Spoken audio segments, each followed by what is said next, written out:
வீட்டில் கொள்ளு இருக்கா, அப்போ ஒவ்வொரு நாளைக்கும் கொள்ளில் ஒவ்வொரு வெரைட்டி செஞ்சு அசத்துங்க. ஹாய் ஃப்ரெண்ட்ஸ், இன்றைக்கி வெயிட் லாஸ் ரெசிபி தாங்க பார்க்க போகிறோம். கொள்ளு வச்சு ஒரு சூப்பரான இட்லி பொடி தான் பார்க்க போகிறோம். இது சாதம், இட்லி, தோசை எல்லாத்துக்குமே போட்டு சாப்பிட்லாம். 1/2 கப் கொள்ளு எடுத்திருக்கேன். இந்த கொள்ளு லைட்டாக கோல்டன் ப்ரௌன் ஆகிறதுக்கு நல்லா வறுத்து எடுத்துக்கலாம். லைட்டாக ப்ரௌன் கலர் ஆகணும் இந்த கொள்ளு.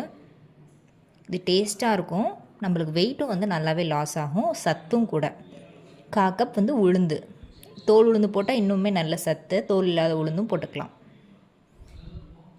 இதையுமே நல்லா கோல்டன் ப்ரௌன் ஆகிற அளவுக்கு நல்லா வறுத்து எடுத்து தனியாக ஒரு பிளேட்டுக்கு ட்ரான்ஸ்ஃபர் பண்ணிக்கலாம். 1/4 கப் எள்ளு, நீங்கள் கருப்பு எள்ளும் யூஸ் பண்ணிக்கலாம், வெள்ளை எள்ளும் யூஸ் பண்ணிக்கலாம். நான் கருப்பு எள்ளு இருந்துச்சு, கருப்பு எள்ளு யூஸ் பண்ணிக்கிறேன். இந்த எள்ளு நல்லா தீஞ்சிராமல் பார்த்துக்கணும். சப்போஸ் எள்ளு ஓவராக வறுத்துட்டிங்கன்னா இட்லி பொடியை கசப்பாக மாறிடும். ஸோ கரெக்டாக ஏற்கனவே ஹீட்டாக இருக்கும் பேனு, எள்ளு மட்டும் பார்த்து வறுத்து எடுத்து வச்சுக்கோங்க. காரத்துக்கு ஏற்ப வரமிளகா போட்டு தனியாக ஒரு பிளேட்டில் ட்ரான்ஸ்ஃபர் பண்ணி எடுத்து வச்சுக்கலாம். இது நல்லா ஆறணும். உப்பு, பெருங்காயத்தூள்.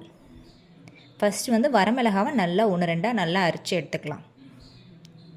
நல்லா ஒரு ஃபைன் பவுடரை அரைச்சி எடுத்துக்கிட்டேன் பாருங்கள். 1-2 அரைச்சி எடுத்துக்கலாம்.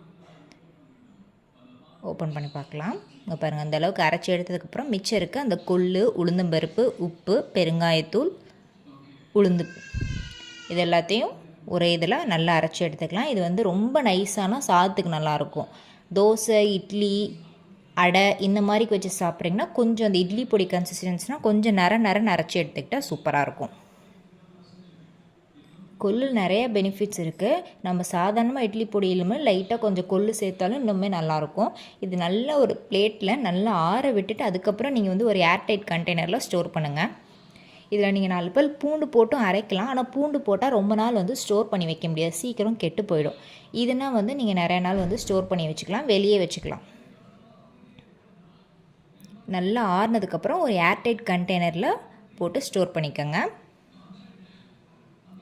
இது இட்லி, தோசை, அடை தோசை எல்லாத்துக்குமே சூப்பராக இருக்கும். சாதத்தில் போட்டு சாப்பிடும்போது நெய் அப்படி இல்லைன்னா நல்லெண்ணெய் ஊற்றி இந்த பொடியோடு போட்டு பசஞ்சு சாப்பிட்டா சூப்பராக இருக்கும். இந்த வீடியோ பிடிச்சிருந்தா சப்ஸ்கிரைப் பண்ணிக்கோங்க, லைக் பண்ணிக்கோங்க. வெல்கம் டு டிக்டாக் சமையல். இன்றைக்கி நம்ம கொள்ளு சட்னி எப்படி பண்ணுறதுன்னு பார்க்கலாம். ஃபஸ்ட்டு ஒரு கடாயில் ஒரு 1/4 கப் அளவுக்கு கொள்ளு சேர்த்துக்கலாம். இந்த கொள்ளு நல்லா வறுத்துக்கலாம். இது நல்லா வறுக்கும்போது அந்த வாசனை இந்த கொள்ளோட கலர் சேஞ்ச் ஆகும். லைட்டாக அந்த எள்ளு தெரிக்கிற மாதிரி இந்த கொள்ளு லைட்டாக தெறிக்க ஆரம்பிக்கும். அப்போக்கி இதை ஆஃப் பண்ணிடலாம்.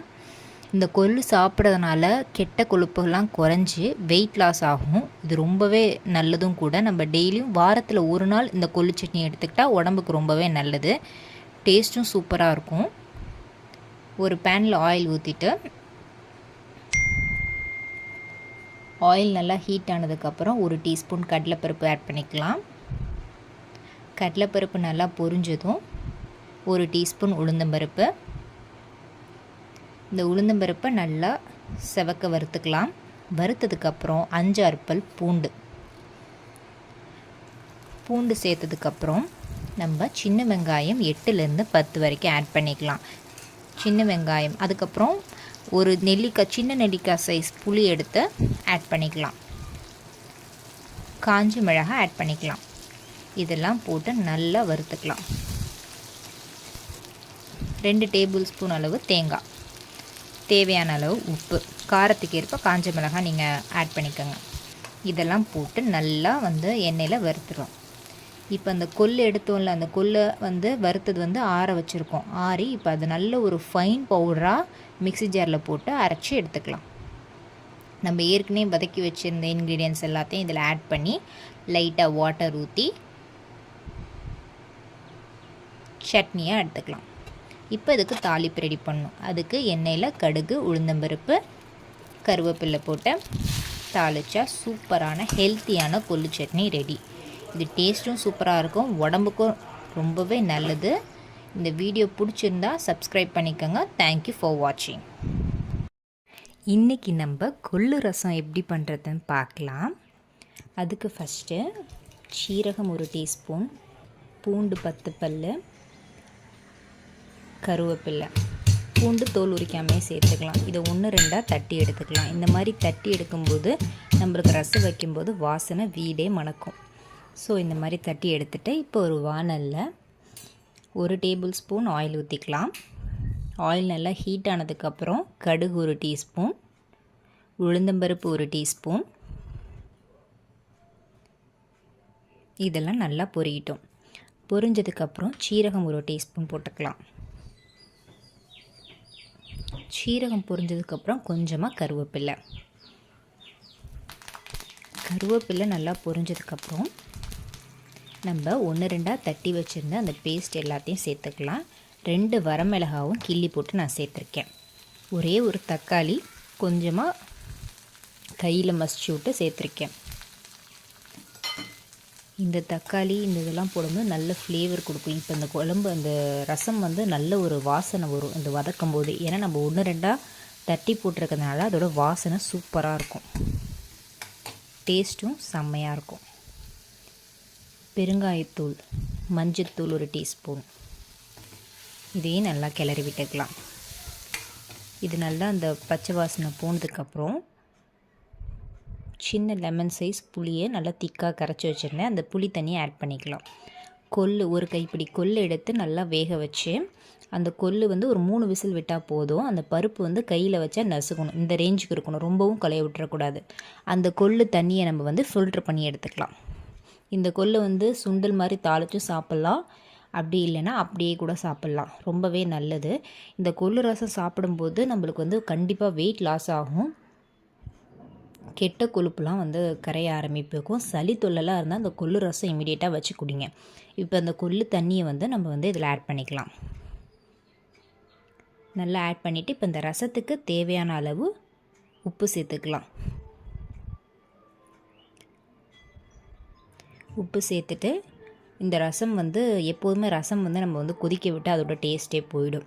லைட்டாக அந்த மேலாப்பில் அந்த நுர வரும்போதே நம்ம வந்து இறக்கிடணும். இதுக்கு தேவையான மிளகுத்தூள். நீங்கள் ரசத்தை எப்போதுமே கொதிக்க விடக்கூடாது. இந்த மாதிரி நுர கட்டினதுக்கப்புறம் நம்ம வந்து ரசத்தை இறக்கிட்டால் சூப்பரான கொள்ளு ரசம் ரெடி. இந்த வீடியோ பிடிச்சிருந்தா சப்ஸ்கிரைப் பண்ணிக்கோங்க. கொள்ளு சாதம் ப்ரெஷர் குக்கரில் எப்படி வைக்கணுங்கிற லிங்க் வந்து டிஸ்கிரிப்ஷனில் தரேன். ஹாய் ஃப்ரெண்ட்ஸ், இன்றைக்கி நம்ம கொள்ளு துவையல் தான் எப்படி பண்ணுறதுன்னு பார்க்கலாம். அது ரொம்பவே ஹெல்த்தி, வெயிட் லாஸ் ஆகிறதுக்கெலாம் இந்த துவையல் ரொம்பவே ஹெல்ப் பண்ணும். 1 டேபிள் ஸ்பூன் ஆயில் ஊற்றிக்கலாம். கடுகு, உளுந்தம்பருப்பு, கருவேப்பிலை, 1 டீஸ்பூன் சீரகம், சின்ன வெங்காயம் 6-7 வரைக்கும் சேர்த்துக்கலாம். இந்த சின்ன வெங்காயம், கடுகு, சீரகம் எல்லாம் நல்லா வந்து பொரியட்டும். பொரிஞ்சதுக்கப்புறம் பூண்டு வந்து இதுக்கு தோலோடு போட்டால் தான் நல்லாயிருக்கும். ஒரு 5-6 பல் பூண்டு ஆட் பண்ணிக்கலாம். குட்டி லெமன் சைஸ், அதாவது குட்டி நெல்லிக்காய் சைஸ் புளி, ஒரே ஒரு தக்காளி. இந்த தக்காளி வதங்கிறதுக்காக இந்த துவையலுக்கு தேவையான அளவு உப்பு, 1 டீஸ்பூன் மஞ்சத்தூள். இந்த தக்காளி இதெல்லாம் நல்லா வதங்கட்டும். அதுக்குள்ளே நம்ம வந்து ஒரு 1/2 டம்ளர் கொள்ளை எடுத்து அதில் அந்த கொள்ளு முழுகிற அளவுக்கு தண்ணி ஊற்றி நல்லா வந்து அந்த கொள்ளை வந்து வேக விடணும்.